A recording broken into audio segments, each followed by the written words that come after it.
Oh, what happens if I click on gallery view? Oh, wow. Can everybody see me right now? Yes. Yep. Cool. Yes.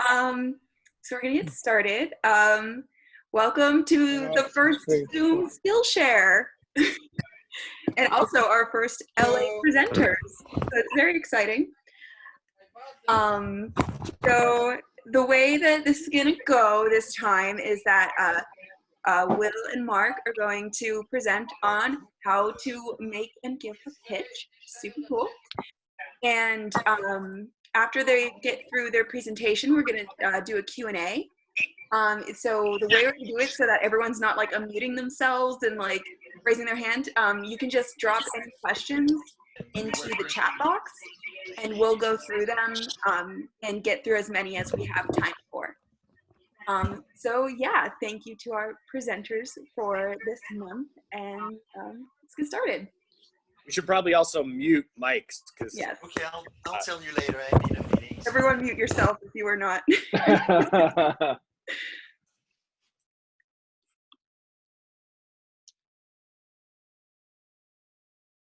The host has spotlighted your video. Oh, okay. Where's Mark? I'm here. Okay. Should are we starting yet? Or yeah, are you gonna announce us? Are you gonna say anything about us? You want us to explain us?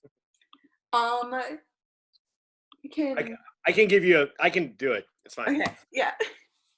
Okay. So hey, I'm Mark Brooks. I am I guess head of development here at Titmouse and in LA, and creative director in the LA studio.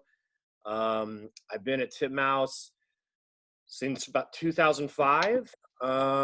Directed a bunch of shows, wrote on a bunch of shows that we've made, and I've been pitching probably since about the mid 90s. So been off and on, sold a movie at Sony in the 90s, sold a TV show to HBO back then, kind of off and on. I've done different creative endeavors and sold things.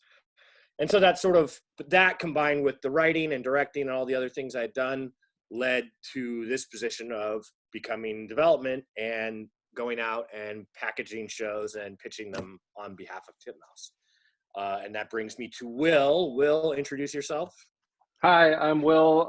Y'all probably see me around. I am the development producer as well as helping out Mark in terms of taking in projects and helping him develop with partners with the studio. I've been at Titmouse for about 15 years, but I've also been around the block at other studios like Warner Brothers. I double dip also as well with Titmouse and Studio Trigger in Japan. I've sold a show. It's currently in contract form, but yeah, like Mark and I, we've been tackling this for about 2 years now, or a year and a half, Mark? Yeah. So we've kind of distilled it down, the process now, and we want to share it with everybody to get you to a place where, you know, you have a fighting chance with all the other pitches in the industry.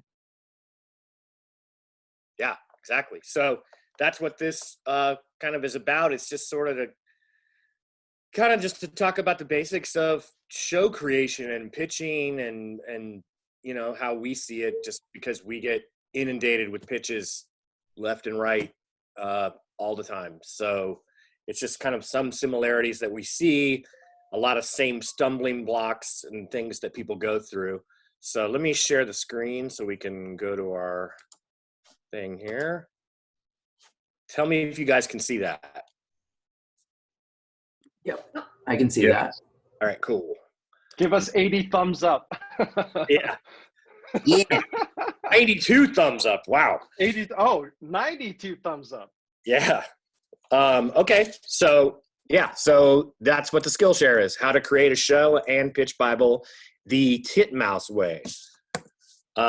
Your idea.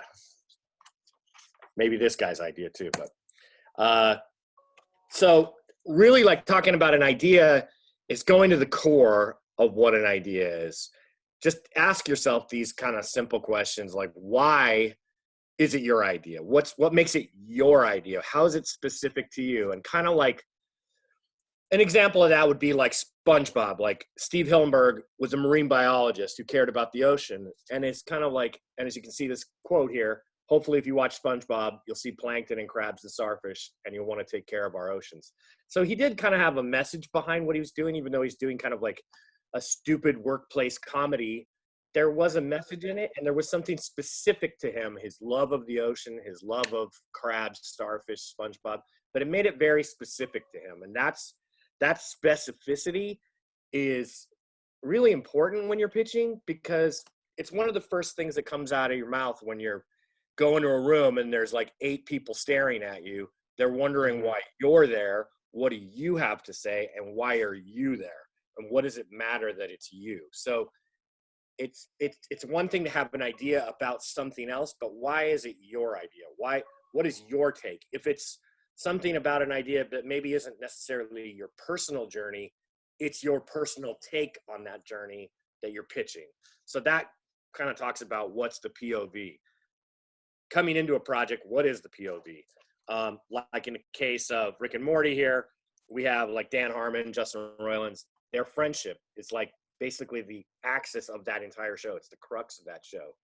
That's a very specific POV going into it for the comedy, for the plot, for the story.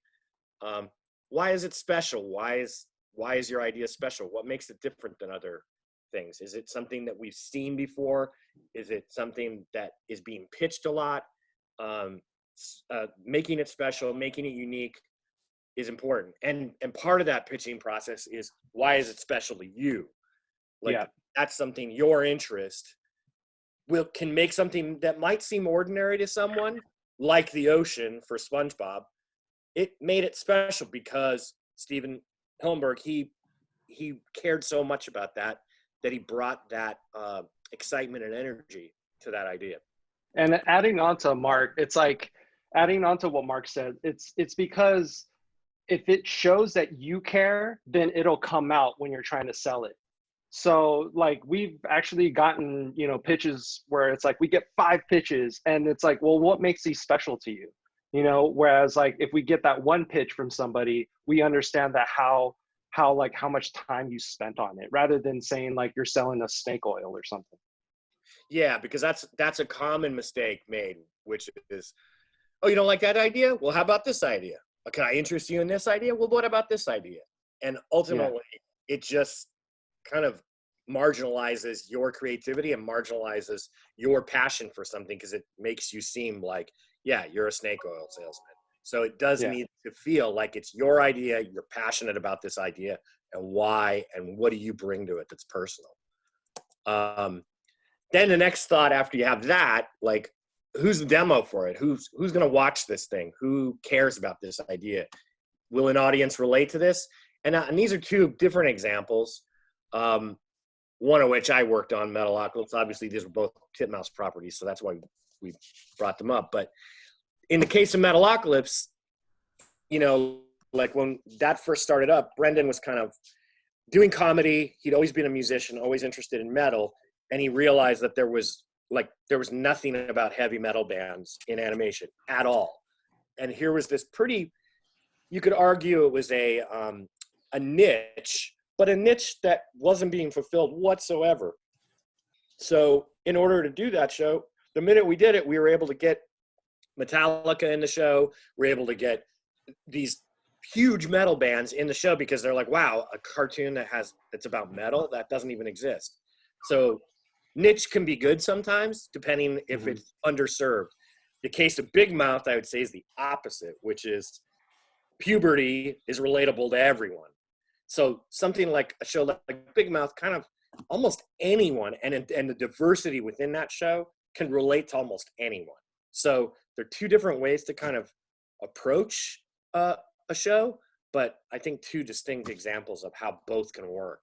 But it's really good to think about these things, because ultimately, if you get it far enough down the line that you're stuck in a room with a bunch of people staring at you, wondering why they should spend $10 million on your idea, you need to be able to know that there is an audience for this thing and explain to them specifically who that audience is. Any thoughts on that, Will? I think it's all around is just a general idea of what is the purpose of storytelling, right? Like we're all storytellers. That's why we're doing what we're doing.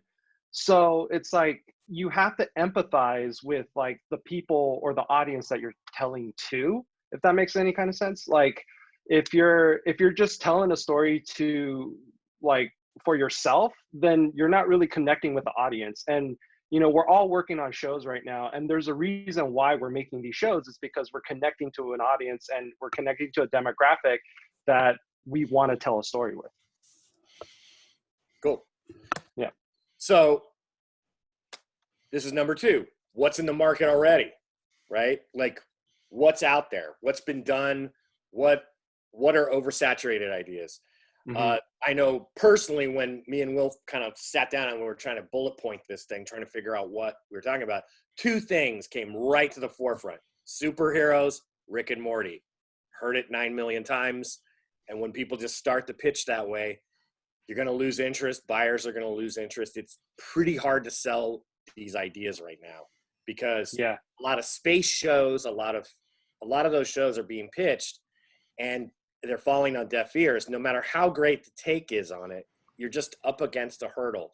So going back to that Metalocalypse analogy for a second, that was something where heavy metal, everyone knew what heavy metal was. There's an audience for it. People consume it, buy it. It's out there. But there was not a single show about heavy metal. There was not a single animated show out there. Rick and Morty, we can name a bunch of space shows. We can name a bunch of space hijinks shows that are out there.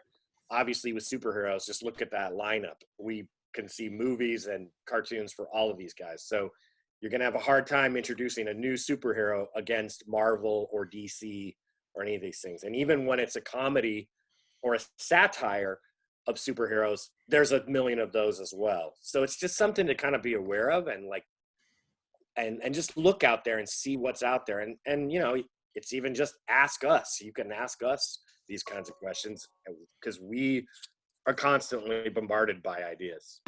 Yeah, and I think like most of the time when we get like pitches, they're trying to like follow a certain trend in the present, whereas Mark and I are trying to find the next thing, you know, because like if you think about it, like in terms of when you pitch it and when it becomes on broadcast, we're looking at anywhere from 2 to like 5 years, you know, in terms of a timeline. So if you were saying like, oh, it's Rick and Morty meets Futurama or whatever it might be, that might not be the trend anymore, you know? So it's better to like come up with your original kind of an original trend or like something that that you feel compassionate about to do rather than following something that's popular at the moment. Okay, then number 3, what's the tone? You know, if it's going to be a family show, is it The Simpsons? Is it if it's for family? Is it if it's action adventure? Is it Venture Brothers, or is it just straight up G.I. Joe? Like, what's the tone of this thing? And specifically, if it's going to be a comedy, which is a major lion's share of the market, what is that specific comedic tone? Like, you need to be able to convey that tone and understand that tone in the room with sometimes within just a few lines to explain why it's funny. Like, why is it specifically funny? And I think like when I go back to another thing that Brendan Small, when I first met him, he talked about doing a barbarian show that he's now going to do with Sci-Fi. And it was basically, it's a barbarian show in the tone of Curb Your Enthusiasm. So all of a sudden it was like, oh, okay, well, so it's Conan and all that stuff. But really the banter is that kind of, you know, dialogue-y talk. Back and forth. Everyone back and forth on top of each other, which was in Metalocalypse. So it's very clear to understand the tone and why it's funny and how that might be different than what you've seen everywhere. So tone's really important. And the tone can be in the art, it can be in the jokes, it can be in all of the above. It can be the way you deliver it in the room, to be honest. Tone is extremely important, I think. Yeah, and also kind of like if you write that in your Bible as well, it kind of sets like the parameters, or it actually sets how we read your Bible as well. Because sometimes we've read pitches and Bibles where we didn't know it was supposed to be a comedy, or and if it was said like ahead of time or said like during that section of the Bible, then we could have grasped it better. Yeah, definitely. There's a lot of tone is really important. If it's up top in the pitch, if it's up top in the Bible, so it's very clear what kind of show you're making. Is, you know, it's like, is this a ridiculous comedy? Is this a subtle, almost BBC-ish comedy? Is this a action adventure that's over the top, or is it subtle? Is it more of a kind of like a, almost like some Jack Ryan movie or something like that? So tone's really important to think about. Yeah. Number 4, do you want to write? This is what I always ask people. And they, and if so, proceed to number 5. If not, pair up with someone who does want to write, because writing is a big, big, big part of this. And to me, it's so valuable. It's the driving force of these ideas. Art is great. It's awesome to have art, but writing is the tone, it's the comedy, it's the art, it's what makes it different from this show to that show. So if you do want to write, you know, just be prepared to write. Don't worry about how it looks. Don't worry about what it's going to be visually. What is the tone? How are you going to write this? What is it about you that you're going to inject and infuse into your writing? And realize that you're going to write stuff over and over and over and over. So you better want to write, because that's what you're going to be doing most of the time, is writing. Yeah, it's pretty much the blueprint or the foundation of your pitch. Yeah, and in my case, like when I came into this, I came into entertainment sort of wanting to do animation and that stuff, and I was a musician and I was making music and stuff. So I started making cartoons and comedy stuff, and I realized I wanted to pair up with a writer. So I paired up with a writer because I worked at a magazine, and he became my writing partner, and then I slowly learned how to write by working with him. And he sort of taught me along the way how to write and how to write a movie and how to write a TV show. And, you know, and over that journey, I learned how to write, even though that wasn't my first motive to get into this, because I was more of a visual artist. And now I feel like I'm more of a writer than I am a visual artist. So if you want to write, just be prepared to write. But if not, you know, just pair up with somebody. It's sometimes that's a really helpful thing, to have a team. Yeah, and good writing, you can tell like very easily out of all the pitches that we get. Like when we see a good like written pitch, I mean, like Mark, this is one example that we had where Mark sent me a Bible, and I read it, and it was so well written that I didn't even get through like half of the page, and I just immediately contacted Mark, and I was like, oh my God, this is amazing. Like I didn't have to go through the 7 pages that was sent. Like immediately on the first page, I was like, I want to do this. I want to partner up with this creator, right? Yeah, I mean, and that's just such a big part of it. And writing's just that's kind of how you sell shows. And you can occasionally sell a show without a writer attached. It's pretty difficult, almost always, especially as time goes on and on, especially with the streamers, where they don't do the typical pilot process or try and pair people up for a pilot. They want to know who this writer is if they're going to greenlight a series. And so that writer, they need to know that writer can write, has credits, is able to write. So just something to consider and think about. If you want to be a writer, by all means, write. And I did it myself. But if not, and if you feel you're more of a visual person, pair up with somebody because they're around. Yeah. And in that case, I feel like even within Titmouse, there's writers walking around. We have writers' rooms. They're out on smoking breaks. They're hanging out in the parking lot. Get to know some writers, you know, because it really will expose you, if you're like a visual artist, to a whole other way of thinking, you know, just that someone is creative completely just with words. Yeah. And and this just came up in my head, Mark, like, and, you know, correct me if I'm wrong, but everything up to the pitch in terms of the way you're communicating your idea is all in a written format. Like, for example, when we're sending out, setting up pitches at all these like distributors or buyers, like it's a log line that you're sending, you know what I mean? So if your writing for the log line isn't great, they're going to pass on the pitch, right? Or or even if you send it to us as like a pitch or a Bible or any kind of material, if the writing is great, then, you know, we're going to pass on it. Yeah. And ultimately the writing is what is sent out, and it'll be a blurb, and then who is the writer on this project. And that's what people are interested in knowing. So number 5, write before you even draw. So we kind of addressed that a little bit, but that's just something, you know, really think about the idea, and it's not bad to draw things while you're writing, but I just like to really put the emphasis on writing, because really try and put bullet holes in it. Just try and shoot the thing down. Try and figure out I always like to think of a million ways the thing can't work, you know, because if you find a project that you're like, I can't find any holes in this, then you should probably make this project. Yeah. Who are the characters? That's really specific. It's who's going to be, like, when you get to the point where you're pitching in a room and you're making a Bible, who's in this thing? Like, and why do they matter to you? Like, you got to define them to the point that they're almost sitting there in the room with you. You could answer a question in their voice easily. You know exactly why they are who they are, and how they answer questions, and how they react, and how would they interact with each other if these 4 characters are in a room.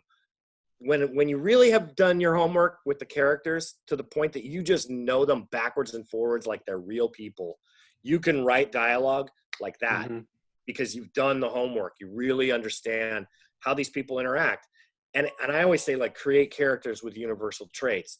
They don't necessarily have to be something relatable to you, but you can relate to an asshole who's a boss. You can relate to the person with a heart of gold who gets, you know, walked all over.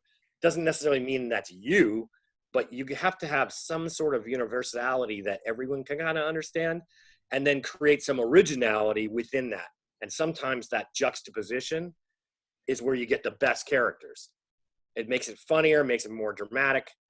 You can find, you know, like a character that it isn't the typical archetype that you're trying to do, but you maybe take an archetype from another character and infuse it into this character, and that'll create a really unique point of view for that character that maybe you hadn't thought about.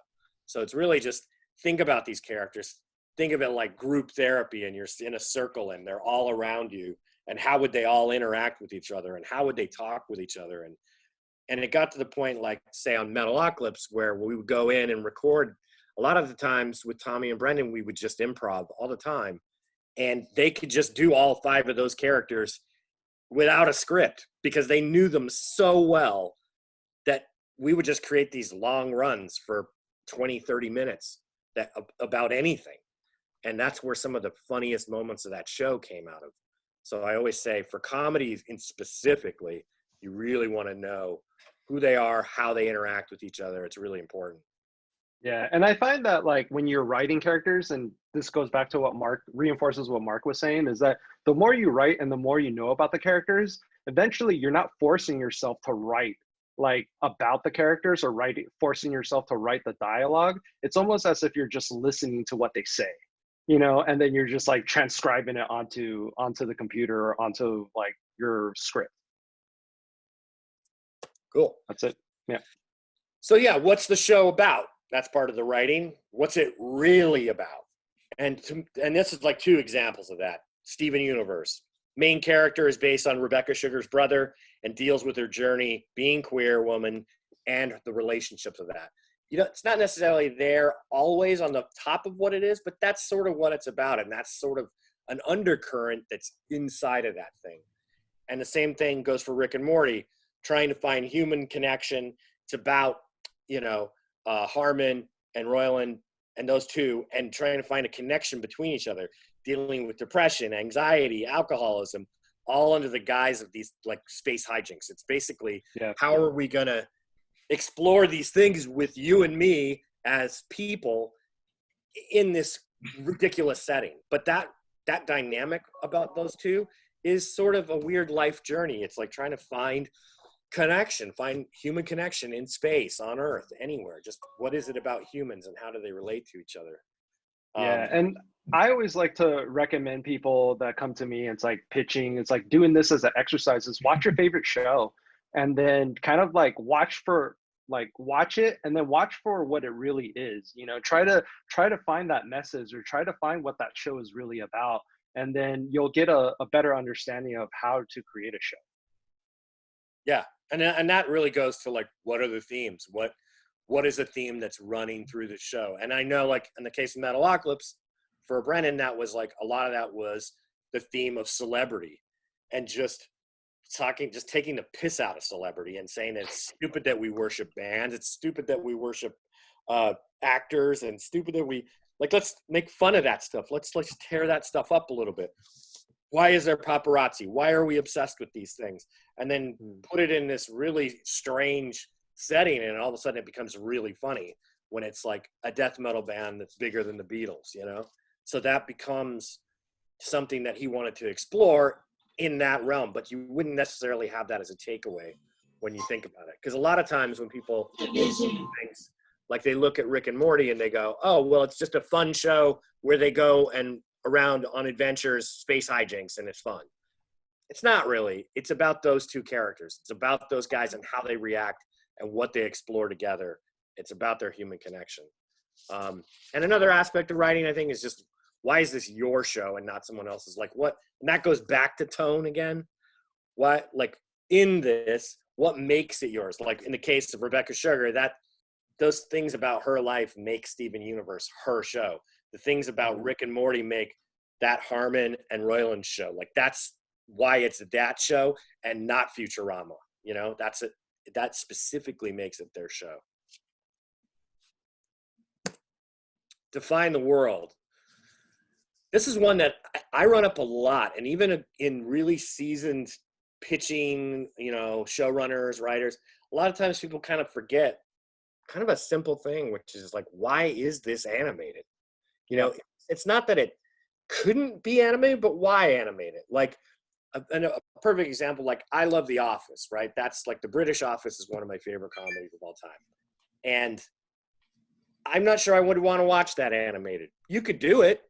It might be okay, but honestly, it's going to be better live action. So what makes it animated? In the case of like Midnight Gospel, you know, that we're making for Netflix, that thing has to be animated.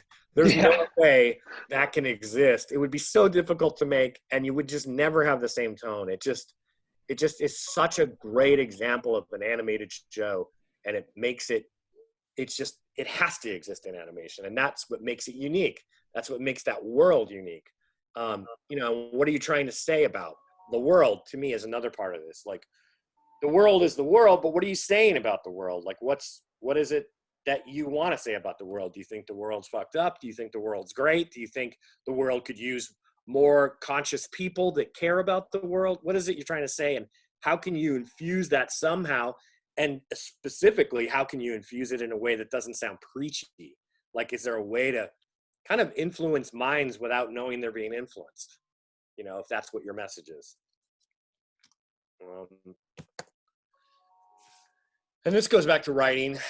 You know, what's the story engine for the show? Like, because that's going to be the thing that makes writing really sing. Like, it's something like a vehicle or something that can launch any episode. And here's two, you know, shows that are perfect examples of like, there's endless amounts of episodes of both these shows because there's devices there that can just make so many episodes. SpongeBob works at, you know, the restaurant. A bunch of people can come in and out of that restaurant. Anyone can go in and out of there. He can go out of that. A story can start in the restaurant and go somewhere else. It's just a really easy vehicle. South Park, they live in this town, the school, and their family life. That can launch a million stories and tributaries just from that single story engine vehicle. So sometimes you get into a little bit of a hard area to write when you become really, really high concept, when it's like, okay, well, it's about a zombie apocalypse and it's going to be all in real time and it's going to be over an 8-episode arc. And it's like, okay, well, you've boxed yourself into a corner. Like, what else can happen here? And like, do you only want to make 8 of these? Because most buyers probably want to make more than 8 longevity. Episodes. So yeah, they want longevity to have multiple seasons, right? Yeah, exactly. Because they're making an investment in this, in the millions and millions of dollars. So ultimately they want that to pay off to some degree. And it's something that even really, really seasoned people don't think about this, but it's a great thing to just really just take a step back from your idea and go, okay, I mean, this is a test I always do for myself for writing. Can I jot 50 ideas down? Can I come up with 50 things that could happen in this thing? And if I'm stumped at 5, maybe this isn't the idea. Maybe there's something that needs to change in this idea, because ultimately it's going to frustrate everybody in a writer's room because they're just going to be stumped as well. And I've been on shows or been around shows where somebody has sold a premise that's so hard to execute that ultimately it suffers and it doesn't go to a second season or go further because it's just too difficult to execute over and over again. Yeah. And also I think it's like when it comes to like limited series, I think you have to be a seasoned showrunner or like an established creator to be able to create an idea for that, where it's like a little bit high concept or more narrow in terms of what your order is. So I think most of you are probably new to creating pitches or creating shows. So they're going to want to invest that time with the idea that you had. Sorry to interject. Are you guys saying that it's not necessarily a great idea to pitch a finished idea, finished story, an arc with a clear end that will not get season 2 or season 3? It's not necessarily a bad thing. It's just now you've limited your chances. You've you've now decided that this thing is limited. So now it's going to be, does a company really want to invest in just 6 episodes? They might, depends on, but you've now put yourself in a position where it's less sellable because of that. So you have to make a conscious choice and really. Yeah. So you're bringing the odds down in terms of succession. Less is more. I know you're writing all the time and you're doing all this and your developmental work, you should be writing all the time, but you don't need to turn in 40 pages. You don't need to, if you can surmise a show in a few sentences and it's funny and it really comes across in a couple sentences that you're like, wow, I want to watch that, then that's the haiku of this whole thing. If you can come up with that 2-line sentences, two sentences, it's gonna make it that much more sellable, and it's great.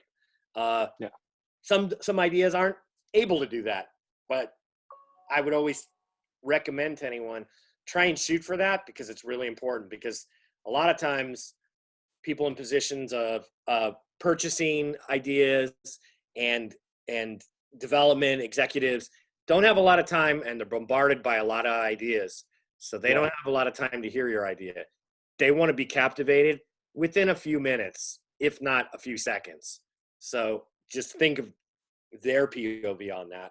So it's definitely less is more. Do all that hard work outside of the pitch, but when you come to pitch, when you finally got that pitch Bible, it should be pretty succinct and haiku. Yeah. And I think just adding on to that, if you want to quantify our time or the executive's time, it's 8 hours in a day. A pitch is about an hour. So you're looking about 8 hours in a day, 4 was almost 40 plus pitches. On top of that, they have to read Bibles, and if we have to read a 20 or 40 page novel to get to your point, then we're going to want to move on to the next thing, to be honest with you. Yeah. I mean, and that's just the nature of it, because there's a lot of stuff out there. So yeah, just really try and come up with something that captivates people quickly. Now it's time to visualize. I mean, this is obviously something that everyone at Titmouse knows so much about already, because this is what we do. Characters, backgrounds, method. It's basically just trying to figure out, when you're putting that Bible together, who are these main characters? Who are the 4 or 5 characters? A mistake that a lot of people do is they'll go, here's 15 characters. And it's we don't want to see 15 characters. Give us 4 or 5. Let's get our head around that. let's try and figure out what that is. And then you can expand the world beyond that. But when you think of successful shows and things that are out there, it's really a handful of characters. And then there's a world that's expanded beyond that who are secondary or third or whatever characters in the world. Backgrounds, good to set up tone. It's like, what kind of, is it a sitcom looking-ish show? Is it a painterly looking show? Like that's another thing, going right back to what the writing was about tone. That's tone. Then method, is it 3D, 2D, stop motion? All those things need to be explained in a pitch to some degree so that people can kind of get their head around it and visualize what it is. Creating the Bible, I would just say that log line is so important. Just knowing what this show is just in a really tight log line. This is what it's about. Then the story versus plot. To me, like, what does a character want versus what's happening in the episode? A lot of times people think the story is the plot. That's not what the plot is. The plot is just the things that happen. The story is, what is the character learning? What are they trying to achieve? What do they want? What is it they're trying to do within that story? Why would a buyer want to make this project? So you want to know what the stories are. What is the story of the show? The story could be even an overarching story. This character wants to become this over a long series, or encapsulated within stories. And then tone, once again, needs to be really clarified so there's a better understanding of the characters and episodes. So people just can really understand the tone, and then they're going to be on board when you're pitching these ideas and when you're pitching these characters. They're really going to understand what that is. Also, sorry, 1 second. Let me in. We're going to be sharing the slide with everybody after the Skillshare. So, so you'll have a reference point when you're creating your Bible. Yeah, and character description. Make them interesting. Like, defined. Like, why do we want to follow them? What, like, conflicts are always good to create complex characters. What are some conflicts within these characters? That stuff should all be in that pitch in a succinct way. Like, so when you're talking about these characters, 4 or 5 characters, how do they interact with each other? Does this one prevent this one from doing this? Is this one in love with this one? Is this one the egomaniac of the group? Is this the one that feels neglected? How are those things, and how do they intersect? Because that intersection is going to be a big part of selling it. Like, that's going to be like, oh, there's a lot of story ideas here. There's a lot of ways to go, and you can kind of see it.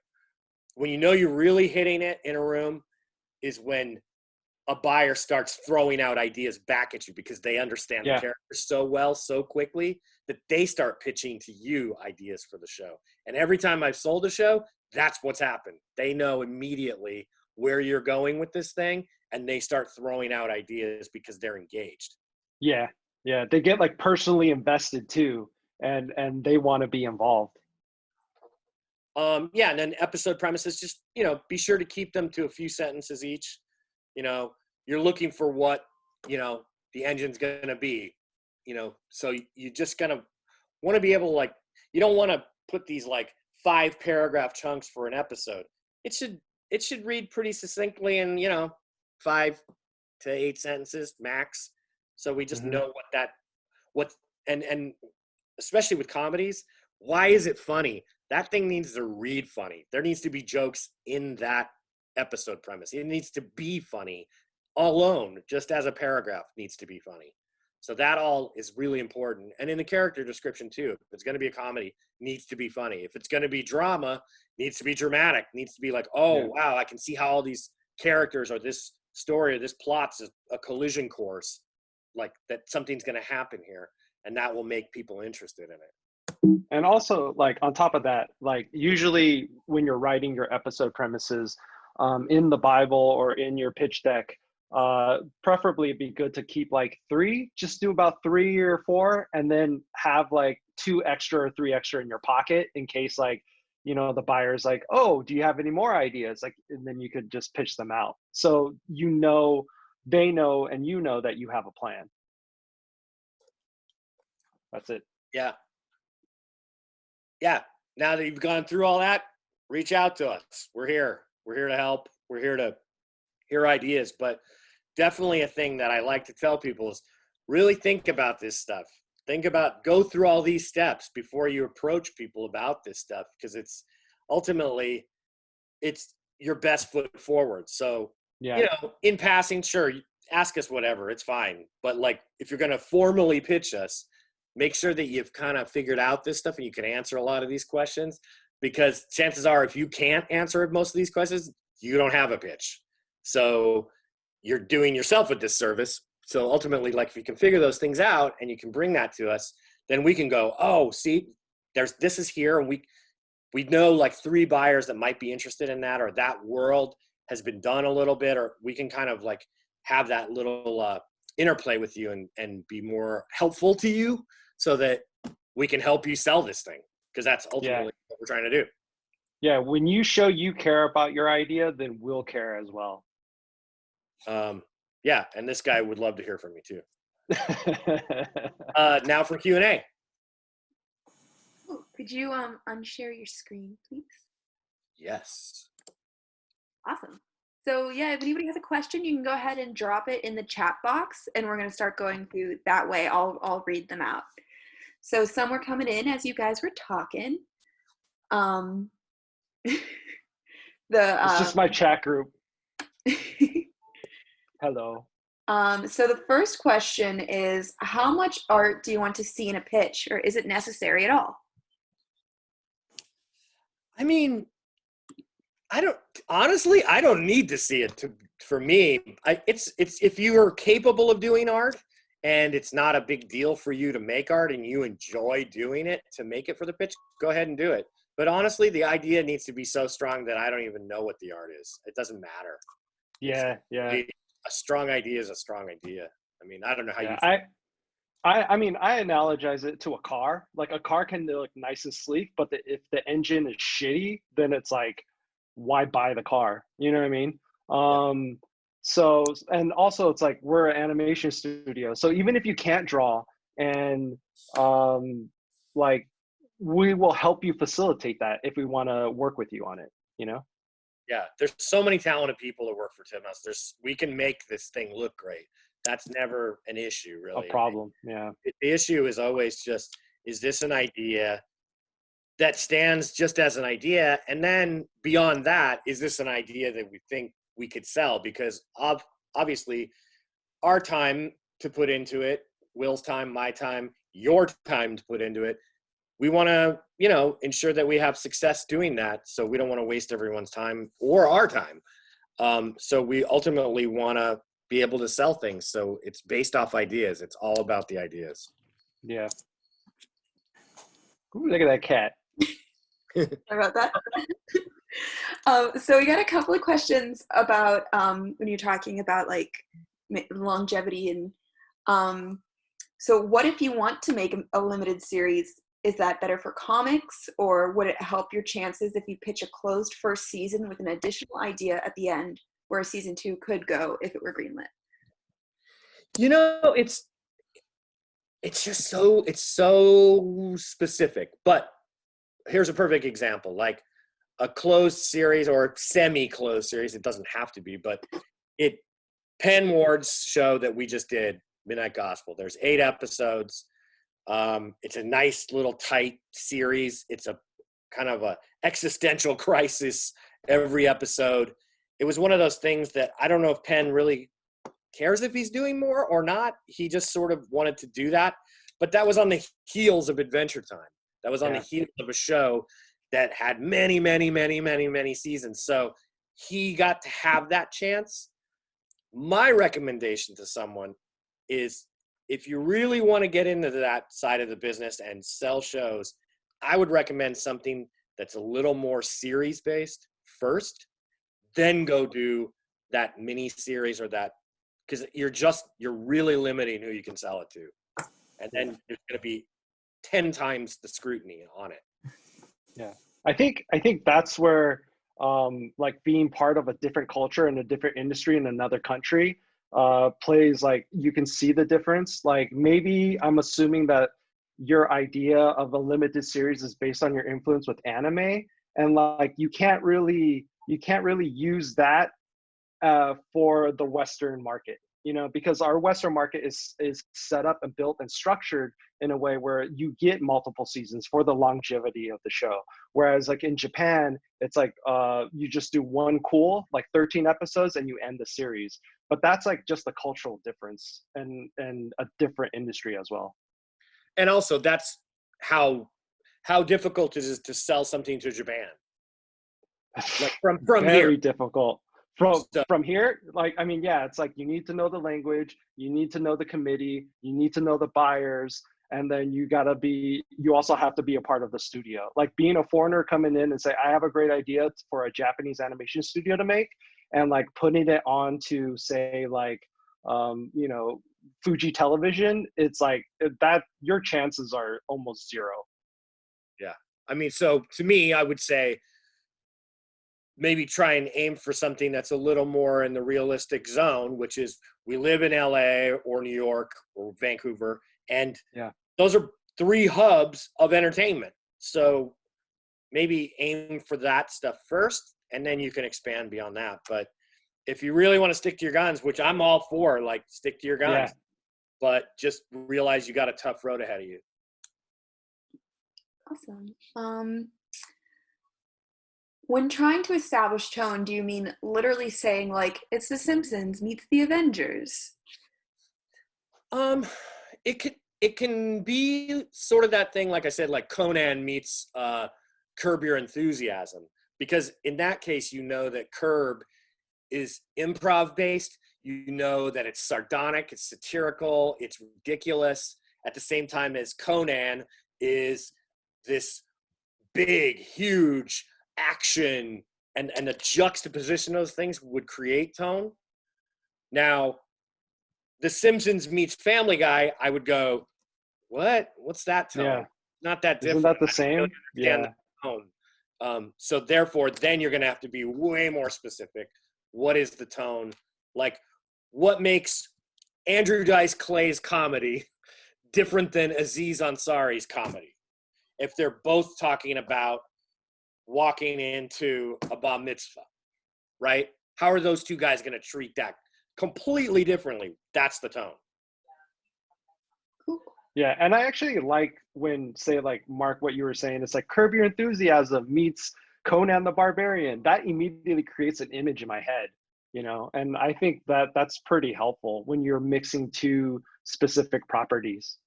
Yeah, it helps when they're disparate genres, and because then you go, oh, that's the juxtaposition, that's the tone. Yeah. Cool. How important is it to have a pilot fully written in addition to your Bible? Not important at all. I think if the idea is strong, and the characters are strong, and it really comes across in a Bible or in, you know, your doc, it'll come across. You know, you don't need that. I mean, in fact, most of the shows I've ever sold, there's no script. So I would say it's almost never necessary. But and you also have to be careful with that, right? Say like your pitch is great in the room, and all of a sudden they go, do you have a pilot script? It's like, yeah, we have a pilot script. And then you send it afterwards and the execution isn't as strong as your pitch, then you're going to fall flat.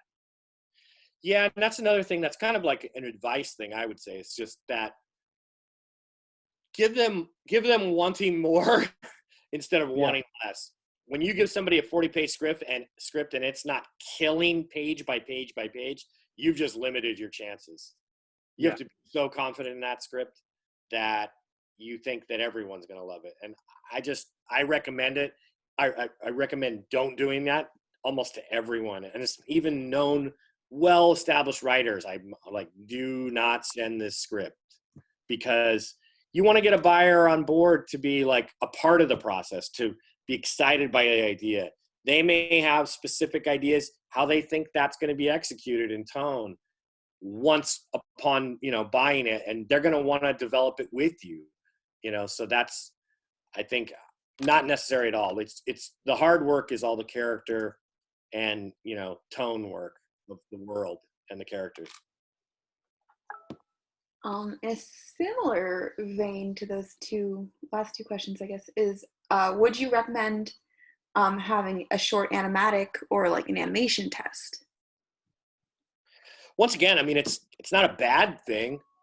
I don't know if it's not really necessary, but you know, if it depends on what it is, because sometimes it's counterintuitive. Like in the case of like when I got into this whole business, I basically made a half-hour pilot, which is something I always tell people not to do. That's how I got started in this, and I sold it.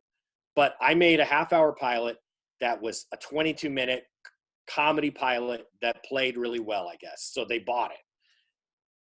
When I see people doing with short, like teasers and trailers and stuff, if it doesn't kill, if it doesn't deliver, it does more harm than good. But Yeah. it's always nice to see something. It's just that it's also a lot of work. It's a lot of work to put into something when you could really be spending the time to make the pitch stronger, to make the character stronger, to make the world stronger.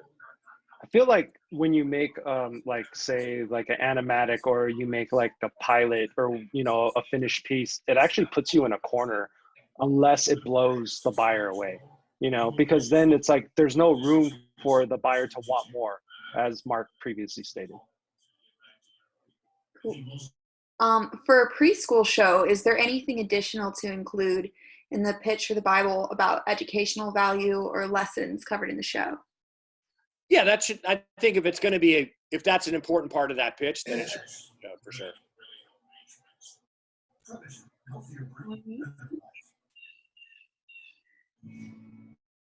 If you have an idea that you've been making independently, what does it warrant to take it further with an established company, or should you pursue it independently? Boy, I mean, any way you want to play it. Yeah. Really, Well, I've done I guess it's, it both ways. I don't know. I mean, both you ways can work. weigh the pros and cons, right? I think that's something in terms of like a business aspect that you need to think of. Like if you want to do this and pursue this by yourself, like, yeah, go ahead and go do that. But you got to remember that this is also a business. So like, how are you going to get into those pitch rooms? You know, like who are you going to contact, you know? And like, for us, like partnering with like a Titmouse studio, it's like, it's almost like a business package, knowing that like, oh, well, Titmouse has made all these amazing shows that you guys have created, helped create. And then coming in knowing like, oh, okay, we know that Titmouse is going to be involved, even though this is a first-time creator, but we feel confident that this will be executed well, you know. And so there's that, and then there's also like how we have access to everybody in town, you know, in terms of who to pitch to and what to pitch, and what to pitch. Cool. How many shows per year do you buy and sell? Oof. You know, it's not a lot. It's, you know, handfuls of shows that go out. I would say dozens of pitches max, you know, versus hundreds, thousands. I don't know that we get. I mean, I don't even know the numbers, but I know that it's a lot. Yeah, it's like winning the golden ticket from Willy Wonka. Yeah, I mean, it basically because it needs to be sellable. It needs to convey something that people want in the marketplace. Like when you have an idea and like it's pitched to me and Will, and when we both go, oh, you know what? This person, they would all want to hear this pitch. Yeah. Then you've nailed it, because you have something we know, you know, 4 or 5 buyers would want to hear.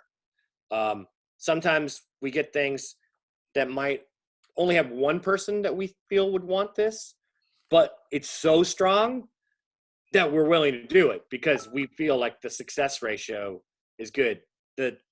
What we don't want to do is put somebody in development for 6 to 9 months or a year and just have no clue if we could ever sell it. It wastes everyone's time and isn't fair to everyone. So we try to just be upfront and just say, hey, this is what we think of it, or this is what we're looking for, or how you could maybe steer this. You know, it's really thinking about the marketplace really dictates what we take out more than anything, I would say. Don't you think, Will? Yeah, it does. I mean, at the end of the day, even though it's creativity, it's still a market. It's still a business. It's show business. Yeah. So Yeah. there's money involved. And I'll go out on meetings where I'll meet with people and they'll be like, we really want to hear pitches from XXX type of writers or directors, or we're looking for this demographic or that demographic, and there's real specific things. So then when something comes across our desk like that, I go, oh, I know exactly who would want to hear this. Yeah. So it's a little bit of that creativity, trying to make stuff that you want to make, and at the same time, who wants to buy it? And that's sort of like the beginning of our little pitch presentation. Is like, what's the demo? Who's out there? Who wants this? Because if there's an audience, there's an audience. I mean, a great example of that is Critical Role, because Critical Role was something that those guys were doing, and that's the Legend of Vox Machina project we're doing. And that was something that those guys were doing on their Twitch channel, and it was really popular. And Chris P partnered with them and to take out a pitch, took the pitch around. Nobody wanted it. Nobody was interested in it. And nobody thought anyone would want to watch anything about Dungeons and Dragons, and had zero interest. It got nothing. And then in that case, they knew that they had a fan base, and Chris knew they had a fan base. So it was like, let's try and do a Kickstarter. And see if we can just get enough funds together to do a pilot. And then lo and behold, it became the most popular Kickstarter ever and got enough money for an entire season. And then all of a sudden, everybody that turned it down came right back to it and said, we want this. So it can go any which way. It really, in that case, that project proved the demo was there. There's a ton of nerds out there that like Dungeons and Dragons, and they will pay for it. And that message has been heard loud and clear now, whereas 2 years ago, no one thought that was even a thing. Yeah, and now all the buyers are looking for their own version of Critical Role. Yeah. Yeah. So we're gonna do one last question because we're at time here, but on average, how many pages would a typical Bible include, and what does the table of contents look like? What would go first? What would go middle? What would go last? Usually it's like a kind of a synopsis up top, like just like this is what the show is. This is kind of like the real quick down and dirty, pitch, the elevator pitch of what it is, and then it goes into characters. So describing 4 to 5 to 6 characters in the world, and that from that original idea, and then kind of exploring out from there, what's the world that they're in and how do they react to this world and how do those characters. A lot of times those things end up being 4 or 5 pagers. Yeah. Also, Mark, based on your presentation that you were showing, it's almost in that order, right? When you were talking about the Bible. So that's why it's like, we want to give this to you guys so that you will be able to format it as well.